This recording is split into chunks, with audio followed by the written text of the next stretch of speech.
So if we open our new FTP software, we want to connect this to our GoDaddy cPanel server, which we're familiar with. And luckily, it's very easy. If we look at the FTP software, we see something that says host, username, password, and port. And luckily, all these things are located on our GoDaddy cPanel. If you look to the right of File Manager, you'll see something that says FTP accounts. Click on that.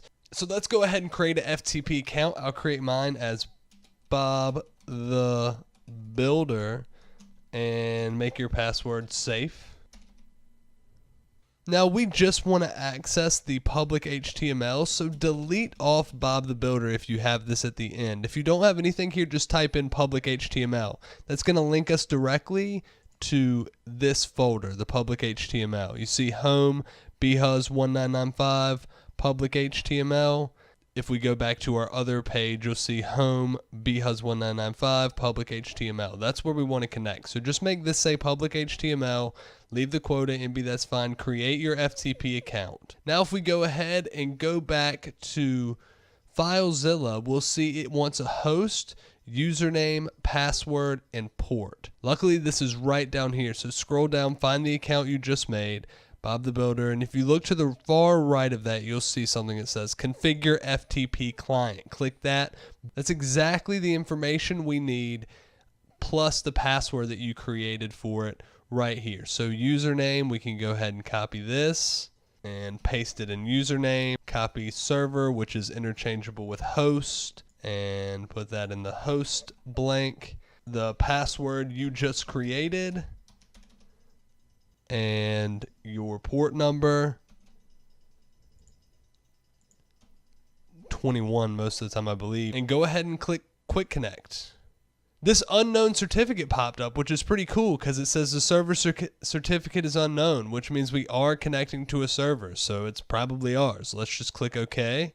So now that we're connected to this server, as you can see here, all these files look very similar to the files on our cPanel's public HTML. Well, that's because that's where we connected and that's where we are. So we need to be able to download what we see here, the files from the server, to a folder on our local desktop or anywhere on your computer, but the desktop is just the easiest place to put it, you know?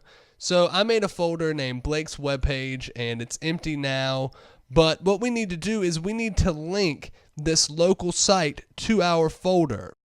Anything that's on your desktop is going to be under this PC, C, users, and whatever your user account is. And there you'll see desktop, and then if you scroll under desktop, you'll find the web page. And now this is linked up. We have users Blake, desktop, Blake's web page. You can see here the connection that's made. We can grab all these files that are connected to our server, and when we right click them, select them all, right click them, and click download. And you can go over here to your folder and see, boom, here's the files that were on the server. They're now on your desktop. This is awesome, guys. We now have a connection that works both ways. We can download files from the server and we can upload files from our computer to the server in a very simple way. So let's just say we go to the files that we downloaded from the computer and we go to the home HTML. Let's make sure we open it up with our text editor. It's not listed here for me, so I'm gonna have to go to choose another app and then scroll down and find Sublime Text.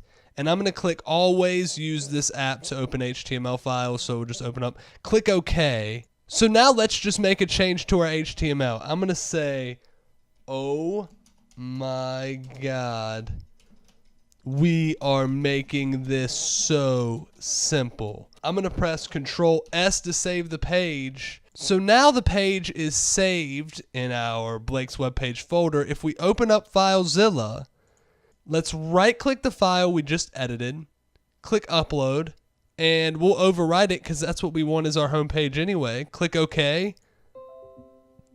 Transfer has been successful. Let's see if it's been successful. So when I click refresh right now, this should be gone and it should be edited with the text that we did on our local computer. Let's see if it worked. Boom! Guys, we're connected to the server through FTP, which is going to make our future edits much simpler.